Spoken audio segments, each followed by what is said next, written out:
Wow. Wow. I mean, like that. This is beautiful, right? Yeah, man. Yeah. Wait, why are you here? No. Ah. Shit.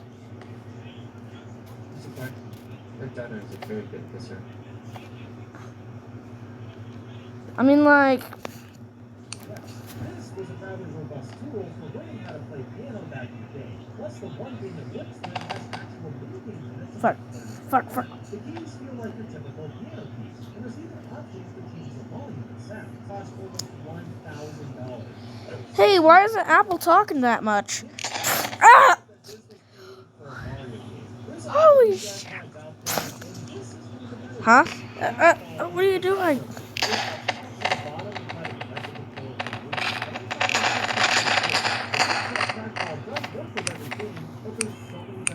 Well, we are gonna torture a few people.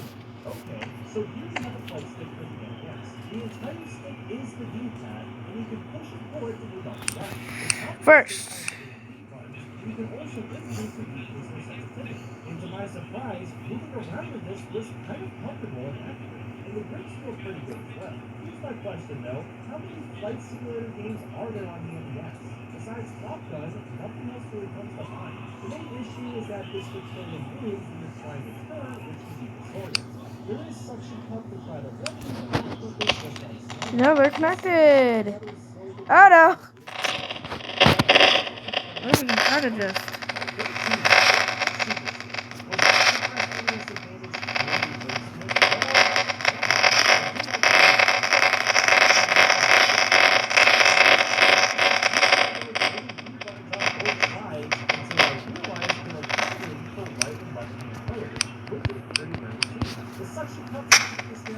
Oh!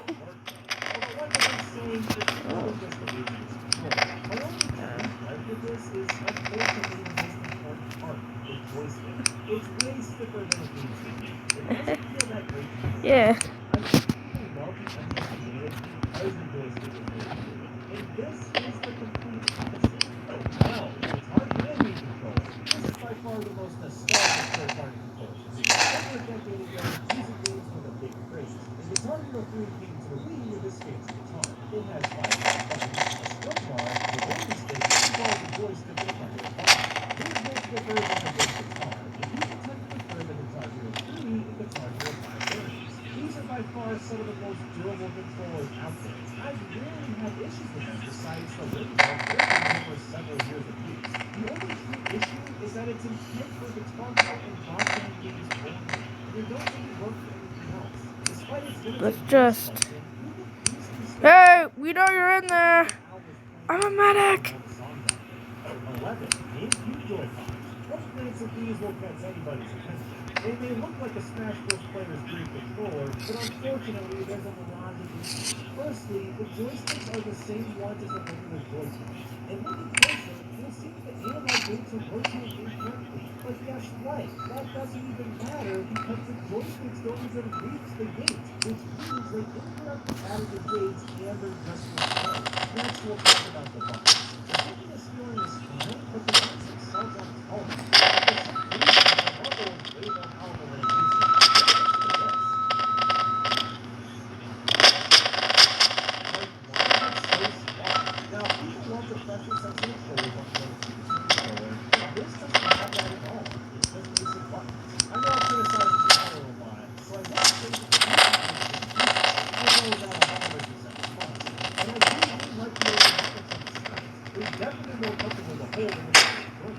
The addition of the charge port in the controllers is nice too, although the output on the sometimes makes it really weird. How quickly this plague spread. And unlike most third-party controllers, it does have an NFC reader and motion control. These GameCube Joy-Cons are an awesome idea. I just think they need to improve on my opinion. Miss the virtual boy double D-pads, then this might be for you. This has to be the weirdest new controller out there. The battery life is around 18 hours, which isn't too bad, but it's Let's spawn a whole bunch of dudes. Rumble and the NFC.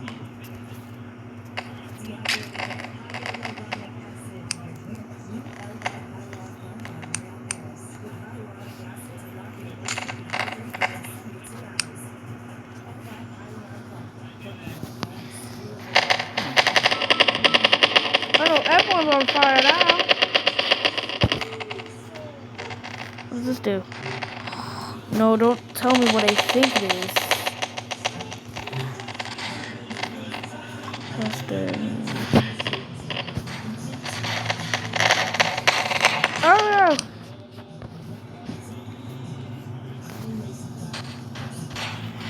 no! We are gonna make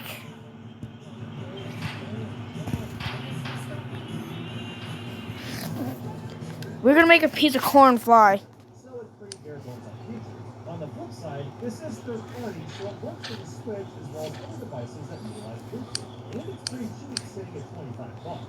This is meant primarily for 2D games only. And after trying games like Tetris 99, Celeste, and a few NES titles, the D-pads and buttons hold up really well. The controller is a bit on the small side, but my hands should really cramp up for playing. I will say though, the tiny CL and TR buttons are in a horrible spot and might cause cramping from long periods of play. Another downside is the L3 and R3 buttons. You push down on the D-pads to activate them, but it doesn't really work well and it's super funky feeling too. 9. Super Cat Plus 64. This is by far the most awkward controller I've ever seen. The right side feels fine to hold, but the left is too big. Like, why is the scaling so different? The joystick is better than the original, but that isn't much competition to beat, and it feels a bit slippery. The analog gates are rotated wrong as well, although that didn't really impact gameplay. Oh no. The D-pad is pretty solid too. There's also a slow and auto button if you ever want to use those. I'm so conflicted on the Super Cat Plus 64 because it comes We're gonna make from the original 64 one, but it also an has apple. part of its made shape so bizarrely for no good reason. 8. N64 arcade chart. Every console gets some sort of arcade controller. Use the N64. Now, the one that I have is honestly in really bad shape. The D-pad is almost torn out of place, and some of the buttons have stickers that say, "Winning is everything." It's not, but okay, even though my controller is then heavily used, it still works pretty well. The buttons have a satisfying click to them, the joystick movement is very fluid. There's also a slow and auto button. You can even hook up a rumble pad on the top, which is super weird, but pretty cool. The best feature of the arcade I card can is that you just can change the joystick by selecting the steering wheel. If you're into fighting games and can find a well-kept-up arcade chart, this might actually work pretty well. 7. Harley Full Chainsaw Controller. You know you've got a good game when an entire controller is created. I technically have the PS2 one and not the GameCube one. Both are very similar outside of the plastic element and the button plate. While this looks like a mess, it's actually super comfortable to play games with. Main base buttons are right on the front of the So- joystick, and R1 and L1 are attached to both of the handles. The only bad button placement is R2 and L2 just because they're so far away from everything else. We're gonna just make the thruster with There's this one that's a normal button, and this is the second one.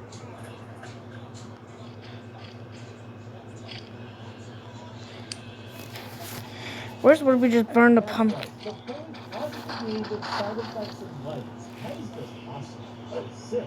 Turbo Touch 360. I gotta say, a touch-based D-pad for the NES sounded like a horrible concoction. But then I tried it out, and holy crap, it's actually... We're gonna send Moving around is just as easy and simple as with a normal D-pad. Heck, I'd almost consider this better to use than trying to roll your thumb around. Now, the easiest comparison to this type of D-pad is just a touch screen on a phone. It doesn't have to feedback, it's not going to feel right or be accurate, but they're kind of good feedback because of the plastic barrier on the outside. we're gonna send Helps set boundaries the first guy to the moon. Do we have to help him? Do we have to help? Nope. That is a built death trap. That is going to get annoying. Yeah, who thought tying a dude to a... Alright.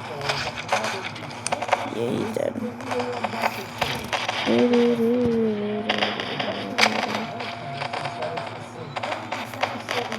And so we're gonna make... Oh no! We're gonna make a death machine. I mean, the Mad Catz functions perfectly fine as an alternative. Then we just need... But you might as well just use a regular controller. Oh, one of these. This isn't just a A controller. You can wield this as a sword in battle. circular saw if you wanted. Hilariously large controller as a full keyboard controller. It has all English keys, but also Japanese hiragana and Latin characters. While I don't have a way to test the functionality of the keyboard, I can already say that it's a little on the small side. My hands felt squish with type. And then we just gotta put.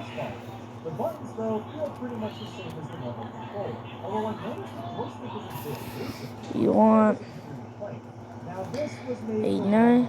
Fantasy Star Online. And unfortunately, that's about it. So even though you can't really use the keyboard, I honestly really enjoyed using this as a standard controller. It's much better than you'd expect it to be, and it grips really well in the hands. 3. You don't pull a Switch Pro controller. I know this looks like some weird PlayStation knockoff, but this is a surprisingly solid alternative to the regular Pro controller. So this death machine will consist of a unicycle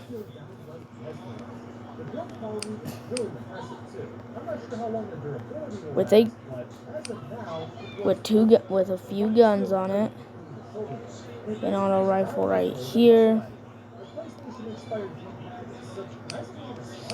and the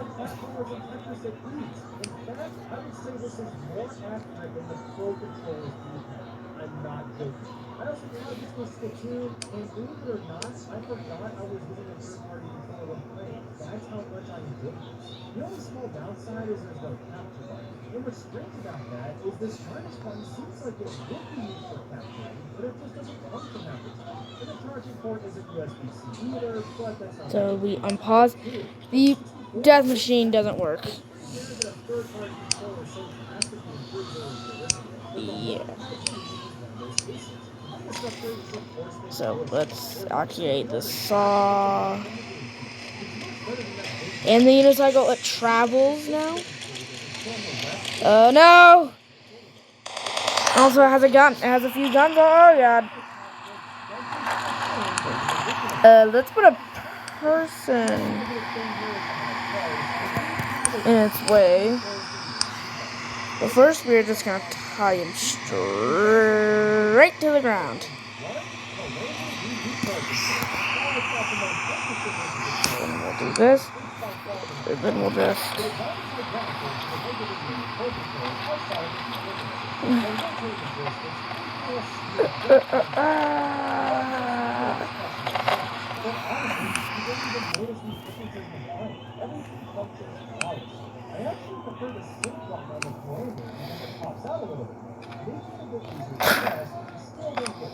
We're gonna make him stay on the ground.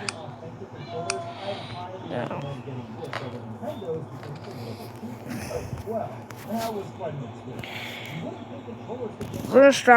We're gonna legit strap a whole bunch of bombs to him. Strap C4s on the bro. We are legit just strapping bombs to him. IQ player controller, the N64 mouse, and the NES HFC. So with that, let's get her ranked. 26. 26. That's Super Scope. Now, yes, this is technically an accessory, but I'm counting the Super Scope as a controller because you do control games. And it's honestly the only Nintendo controller I don't like. I mean, sure, the design overall is pretty cool, I can't deny that. Alright, 3.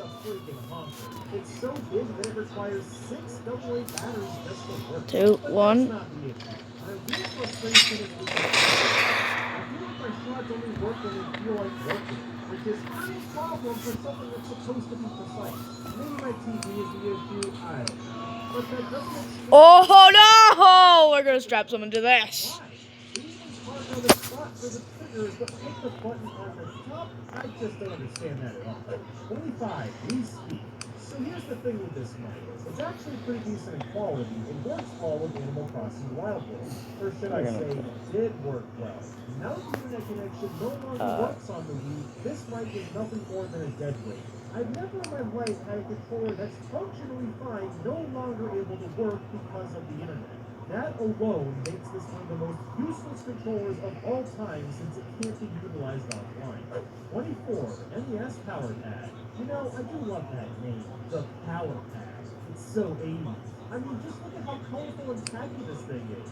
And I mean that in a good way, I promise. While this is a decent pad, only a couple games work with it. And since you're playing NES games, it doesn't feel any more immersive than just using a controller. 23 and 64 microphone. Obviously, we Speak has a better microphone than this one, but at least this still works. And when I say works, I mean that sounds are picked up, but it doesn't articulate actual words. Yes, we're talking about Hey You Pikachu, one of the worst Pokemon games of all time. It seems like this mic does a bad job deciphering language. All that happens is Pikachu yells at me because he thinks I said something I didn't say. And maybe it's just a game, but even if it is, look at this mic and just how cheap and just crappy it is. 22 GameCube microphone. This is pretty similar to the N64 mic, but it has much better accuracy with words. I use this a lot with the Mario Party games, and it rarely had issues with it. It was compatible with a few more games than the N64 mic was, but it's still pretty underutilized throughout the GameCube library. 21, NES action. With all the shooting items in Smash Bros., I'm surprised that this hasn't been added like the Super Scope was back in the day. The Zapdo feels pretty great. The trigger even has a nice little spring sound. We are. Some games like Duck Hunt and Hogan's Alley, you basically have to have a TV from the 80s for it.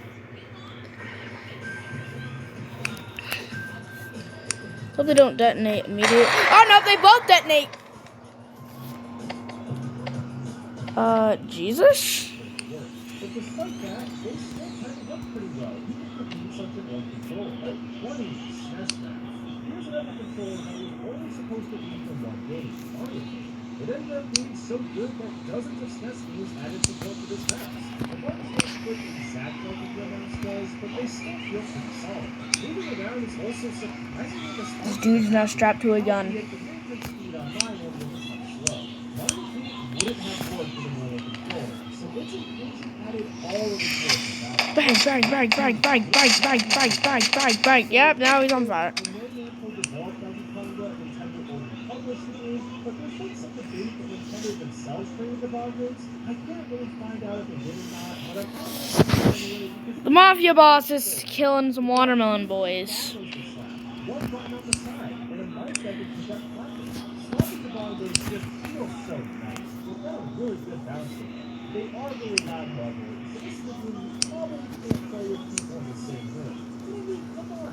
You can't go wrong with bongo controllers. 18 So, I remember when this was the biggest craze back in the days. And even now, the balance board is still rather impressive. It's easy to hook up, has a good battery life, it can measure the weight and sense where the weight is coming from. It made for a lot of really fun and interesting minigames. I never actually lost it with the balance board, but I love that it was used in a few games beyond Wii Fit, like Super Monkey Ball Steppenwolf, and even Mario and Sonic at the Olympic Winter Games. 17. Switch Pokeball Plus. I'm honestly still baffled this exists. It's really too bad it has such an awkward feel to it. There's only two buttons, one at the top and the little analog stick in the middle which can be pushed down. I tried playing some of Pokemon Let's Go with this controller, and, well, it's just not very comfortable. The biggest problem is my hand cramps up when I'm playing for too long. And the gyrometer seems to only work sometimes, but maybe I'm just using it wrong or something. I do love how it plays Pokemon Center music when you charge it, though. And of course, the Pokemon size from inside the ball is so tough. They seem to even play the entire game with it. I just wish it had an extra button or maybe it was a little bit bigger. 16. Virtual Boy Controller. Where do I even begin with this?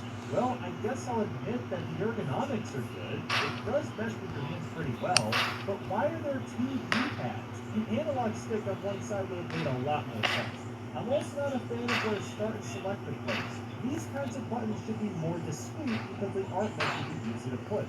That's why they're usually small and out of the way on every other controller. But I guess it kind of makes sense for this since the Virtual Boy, you can't see where you're looking with the headset on. And also, what's with the shoulder buttons? These are like the lamest shoulder buttons I've ever seen. don't feel distinct at all. I mean, this controller is functional, I guess, but it just feels like a step back. 15, N64 controller. There's a lot of great and horrible things going on here. Firstly, this controller is very innovative with it being the first ever trigger button on the back and analog sticks for home consoles and the rubber-sized controller packs you can attach. Unfortunately, the stick is horrible. I have a few controllers and none of them work very well anymore. And to address the elephant in the room, yeah, this controller's design is stupid. This three-pronged sheet just doesn't make any sense. But I find it to be pretty comfortable, and most games choose between using the D-pad and analog, so it works out. Want to play Pokemon Puzzle League? You use the D-pad side. Want to play Mario 64? Use the analog side. 14, NES bags. I can see some people disagree with me having this so low on the list, but let me explain. I do think this controller has a nice grip to it, and the addition of the trigger buttons is appreciated too. But something about all the buttons just feels off. A and B and the trigger buttons look like the traditional 4-button layout, but kind of turned to its side, and it comes off as awkward to use. Wait, what is with this circle pad? The D-pad itself works fine, but there's zero reason for this little knob to exist for games that only move in 4 introductions to begin with. 13, remote slash nunchuck. These things get a bad rap nowadays, but I don't think they're complete cancer. The motion controls in some of the games work really well, assuming you're using Motion Plus, of course. The buttons have a nice feel to them. There's an attachable nunchuck to the prominent analog stick, there's a speaker that plays game sound sometimes, and I love that you can power the console on and off right from the remote. But sadly, there are a lot of games that force in motion controls, which just kind of ruin the games that should have been great. And trying to play games with the remote held sideways really sucks. There just isn't much to grip to, and both sides are inconsistent, which makes for a funky experience. Well, that's Score Master. Here's a controller that clearly made for something like Street Fighter 2. I didn't even know it existed until I did research for this video. There's so much on this panel.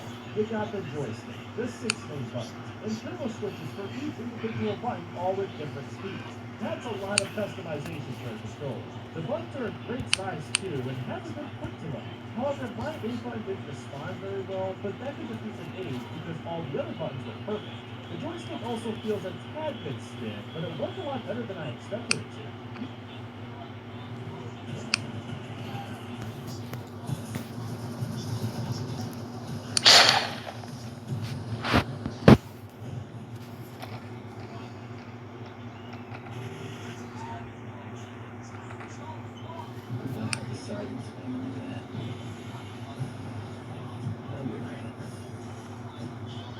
I need these crates to stay on the ground. These crates are grounded. You can easily set this on a table or even your lap and have a great time with this. 11, NES Advantage. Like the Score Master, this controller has a wide variety of buttons you can use. Of course, there's the joystick, the other main buttons, a score button which only works for some games, and 2 turbo buttons that has a dial to control the speed of the turbo. While there's less features on the Advantage compared to the Score Master, I find this controller works a lot better. It's just a bit more compact, as well as the buttons and joystick being more responsive. I honestly didn't think the joystick was going to be this good, but it works perfectly with any game you're playing on top of playing it. 10, NES controller. What else needs to be said about this iconic controller? The design is absolutely classic. The buttons and D-pad feel great, despite being a tad pushy. Some people have complained about the sharp edges, but I've personally never been bothered with them. I suppose it depends on the size of your hands. I'll mention the Famicom controllers too, because they function pretty much the same, outside of the second controller having a mic for some reason. 9, Wii U gamepad. Yes, obviously there's a lot of flaws. The touchscreen is only one touch, the battery life is horrible, and it doesn't hold the charge very long. There's a camera for really no good reason, and the TV button was hardly used at all. But even with all that, I still kind of love this thing. Despite the size, the gamepad rolls in your hand really nicely, and it has a great weight. All the buttons feel fantastic. The quality is supreme in that department, and the gyro controls are perfected. Say hi to a little game called Splatoon. So as clumsy as this controller looks, I'm glad it exists and still enjoy using it whenever I need to pop in a video. 8, NES controller. Best redesigns I've ever seen in both yet. The screen size feel amazing on the The buttons are much crisper and more responsive than the original. And while the A and B buttons are placed a bit bit weird, they still work out pretty fine. If anyone is getting into retro gaming, spend the extra money to get a doggo controller. It's absolutely worth it. 7. Switch Joy-Cons. These are some of the most advanced controllers ever conceived. You got the HD rumble, the buttons on the side, the NFC key, the capture button, the tiny IR camera. It's insane how much technology is crammed into these. The only real issue is they're just too small. I can tuck an entire Joy-Con in my hand, and that's not really a good thing.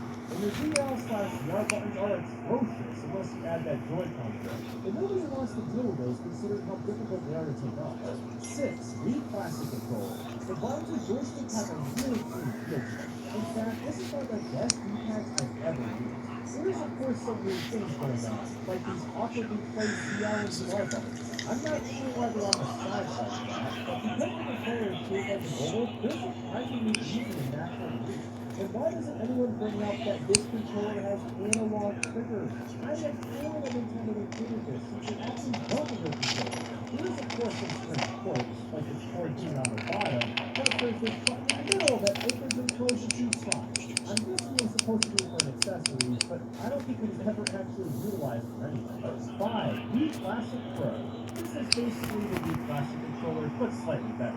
While sadly it removed the analog triggers, it does position the ZL and VR buttons in better spots, so I guess it's a fair trade-off. The shape is also more natural. It's got a bit of a better grip to hold on with. And they even fixed that code issue and stuck the end back on the top like it's supposed to be. 4.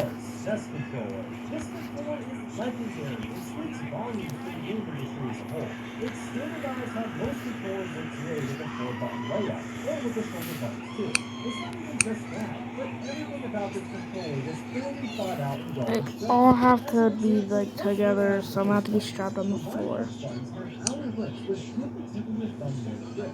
The dual A buttons are smoother on purpose. Okay. Goodbye, everybody.